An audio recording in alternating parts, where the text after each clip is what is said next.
Good morning, parents. As I said, I was going to shoot a virtual video for those of you that could not attend this past weekend's meetings. We did have a great weekend of parent meetings, but I want everybody to have the same information. So I'm going to shoot this video. If you have any other questions, you can always email us or you can pull me aside during one of the practice sessions. We started off the parent meeting with some introductions. I reintroduced myself as well as Coach Bobby and Coach Andrew and Kim, just so we're all familiar with some of the people you might be interacting with on the administration and operations side of things. We also had every team's coach there. So if you would like to pull myself or Coach Bobby or Coach Andrew to the side of one of the practices, just so you could put a face with the name with the actual coach for every team. I did also address our practice style. A lot of you guys have trained with us before, and the training session style looks exactly the same as our practice style, and I want everybody to know that's on purpose. You will always have a manager that's running your practice, and that's because I'm really concerned with the right information getting to the players, right? And the people that are here that are on salary in our organization, it doesn't really go volunteer coach versus paid coach. It really goes more like fully employed here versus paid coach. And the people that are fully employed here are the ones that are at the meetings, and we're going over curriculums, we're designing the practice plans, we're tracking the players, and those are the ones that I want to make sure have a heavy influence during practice. The coach is there. That allows our managers to help the coach, and the coach can hear how we're interacting with the player, and it really does allow me to make sure that everything that I want is being taught, and it's taught at the right standard. With that, I did inform everybody that it doesn't mean that the coaches aren't prepared. Last Friday evening, we were in the gym, and they had tests over our coaching guidelines as well as our playbook. Some of you were at the meetings. I had examples of those so you could see what I was talking about, and I'm happy to say that all of them passed. I want everybody to understand that we are committed as a staff to meet and exceed your expectations as well as your commitment level. So our coaches are prepared. Our managers are there to helping to run the practices to make sure everything's being taught right, because I want some consistency here. There still is a development system for our players, okay?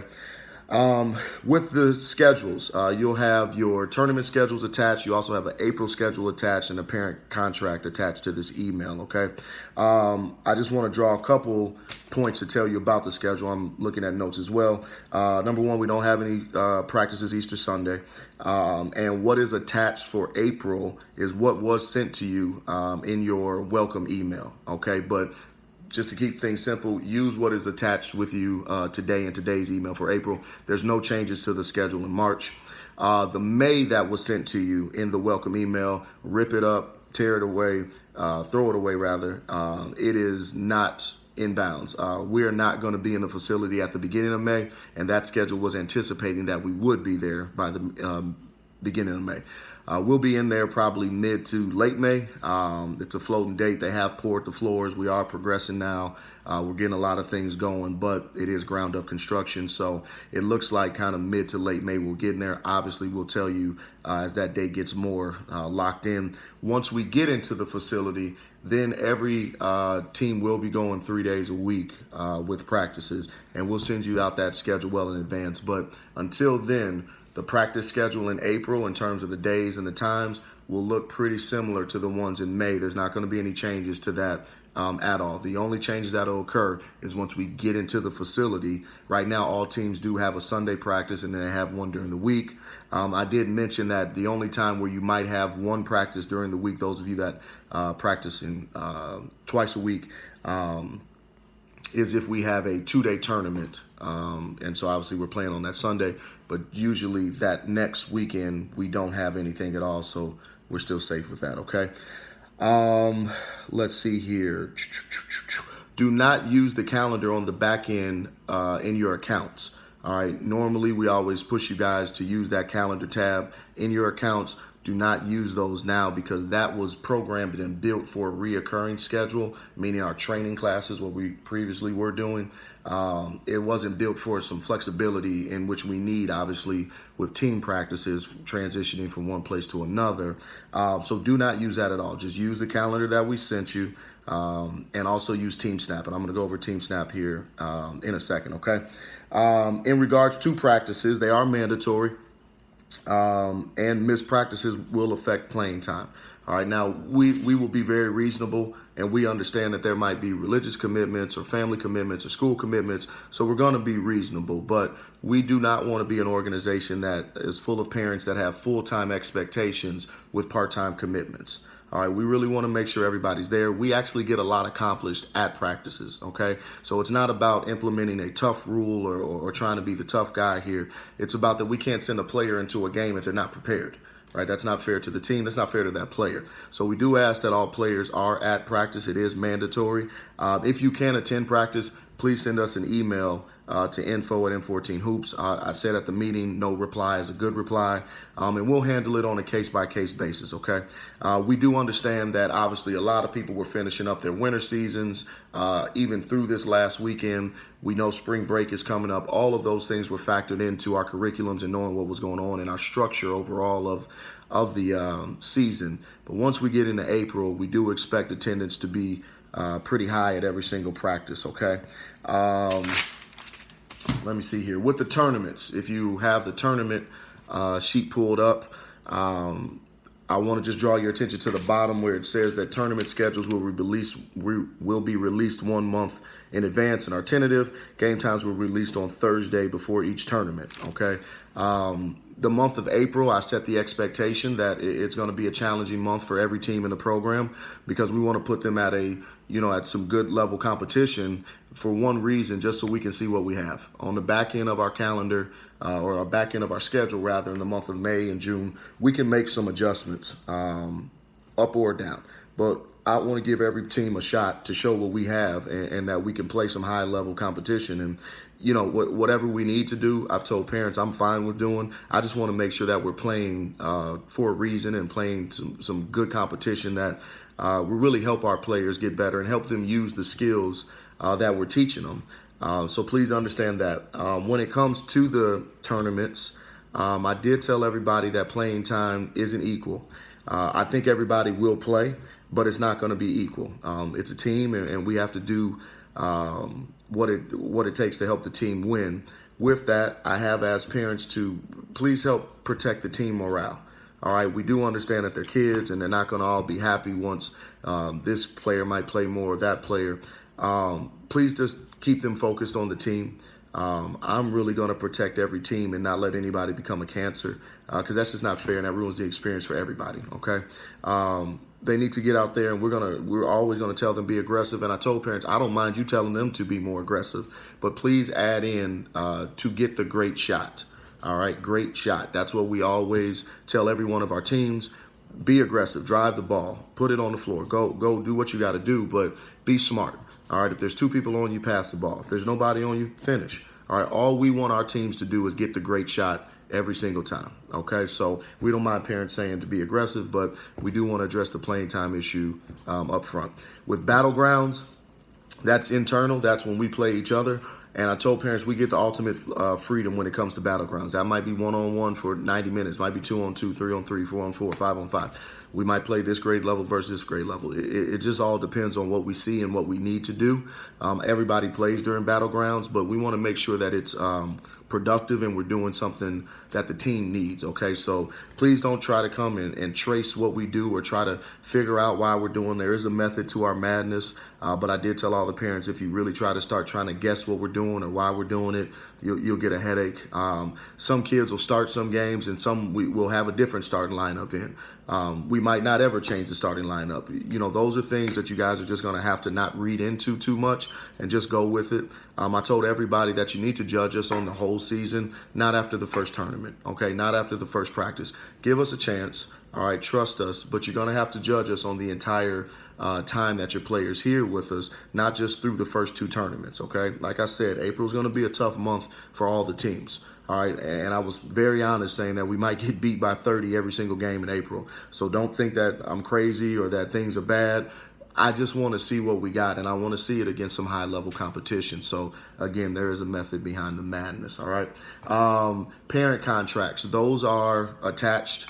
Most of you signed them already, obviously the ones that were in attendance. The ones, those of you that were not in attendance, I do need you to print those off and send them to practice, you can put them in an envelope and just turn it into Coach Andrew, Coach Bobby, or myself at practice, okay? They also can turn it into a coach as well. The coach will give it to us. But we do need those turned in this week, okay? So make sure you print them off, sign them, and then put them in. I do want to draw your attention to a couple of the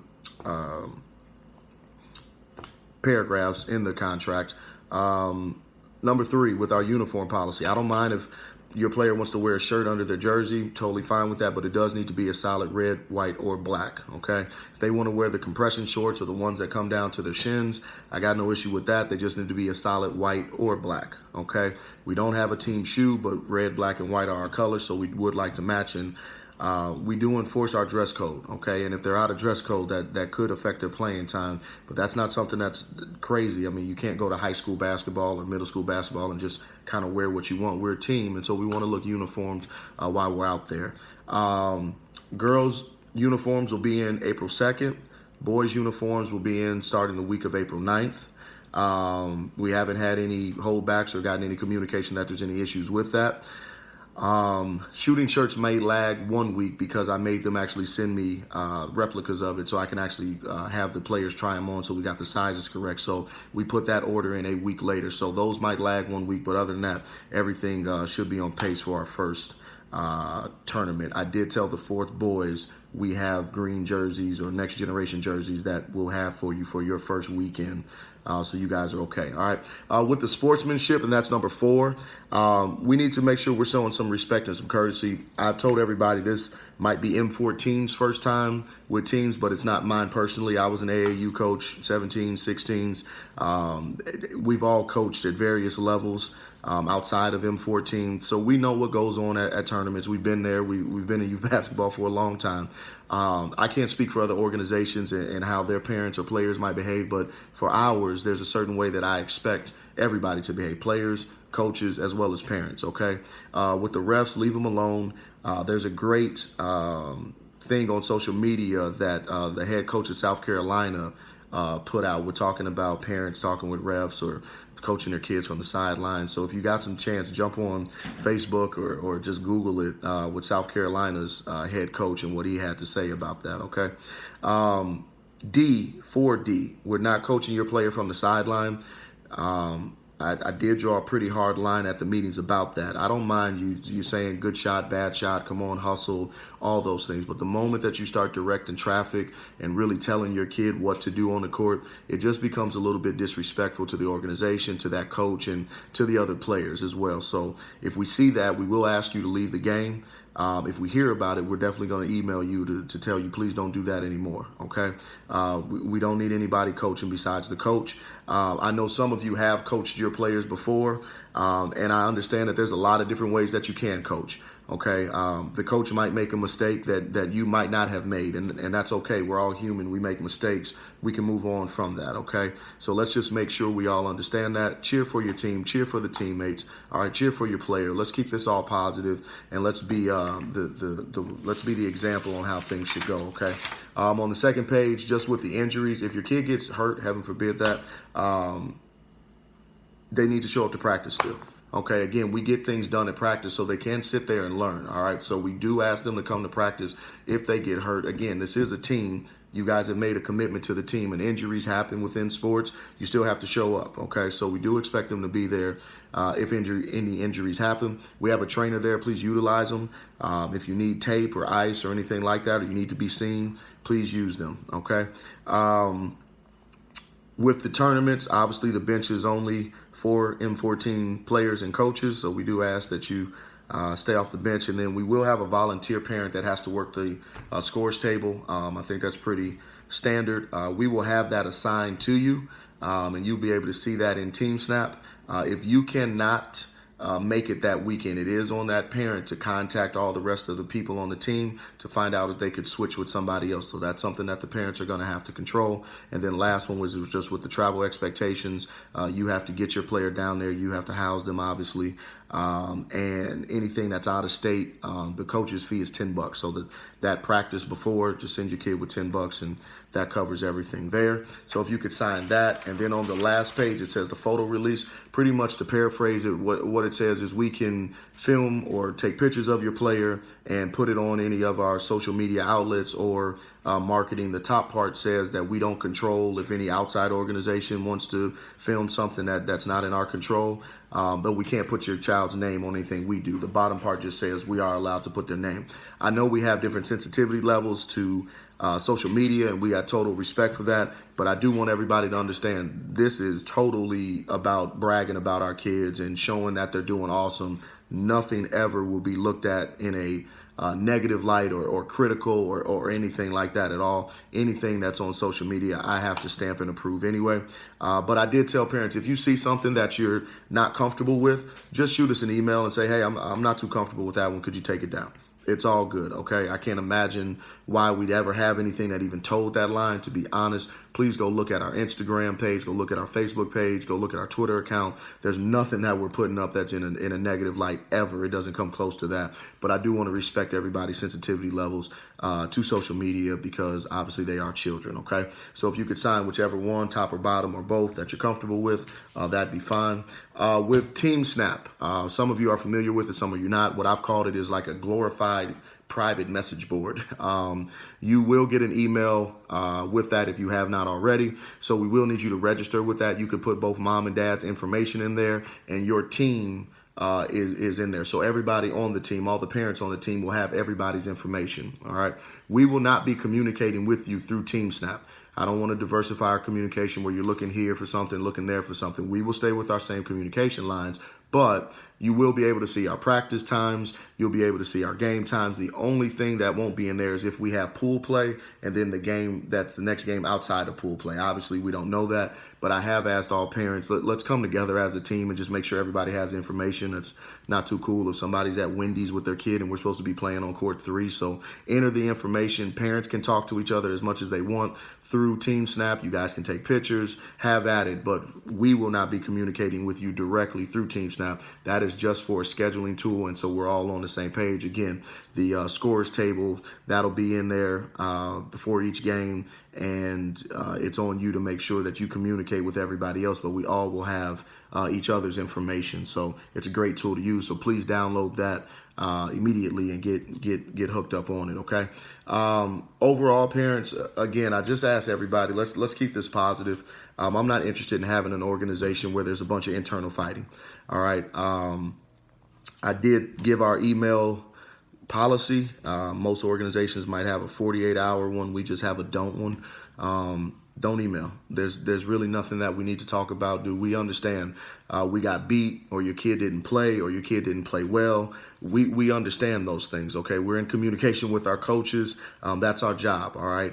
As professionals, I don't want you all to start your week off negatively, and we don't want to start our week off negative, okay? It was one game. It was one tournament. We're going to figure this whole thing out. Again, you got to hold the applause to the very end. You got to hold the critiques till the very end. You have to see this whole thing through before you hit the panic button and know what we're doing and how we're doing it. Because like anything, there's going to be some ups and downs. I told everybody it's going to be frustrating. It's going to piss you off. It's going to be happy. It's going to make you celebrate. It's going to make you cry. It's going to make you pound the wall. It's going to be basketball. And that's what basketball is, and that's what it always will be. All right, so please understand that. But during the low times, which there will be, man, the coach are going to make mistakes. Your kid's going to make a mistake. Keep your kid up and focused on the team. All right, please don't give them a platform and a voice to be able to start to bring the team down. All right. If you have an issue, parents, we can handle this as adults. As I said in the meeting, I'm not mad at you and you're not mad at me. We're just both frustrated with your child. And we just need to figure out what's the best way to help them. All right. And that's what I want. I want to do this together. And I know there'll be some tough times. I get that. I was a former professional basketball player. So, you know, we all played the game and we played it at a high level. So we understand what comes with this whole thing with team, but we can work through anything. All right. And that will be what we will do. But I want to make sure that I set the expectations and that everybody understands what they're getting themselves into, because once we get into April, you know, it's game time. We're all excited. Like I said, the staff is prepared and ready. So we're ready to go. I am going to send a separate email or do a separate video rather that will have your summer information on it, because obviously 8th graders, your summer information is different than 7th grade and under. So I will send that out to you, and that'll be also a link in this video. But overall, it was a great weekend of parent meetings. I really thought they were very beneficial and helpful. If you have any other questions, please let us know. But I appreciate it, and we'll see you guys in the gym. Thanks.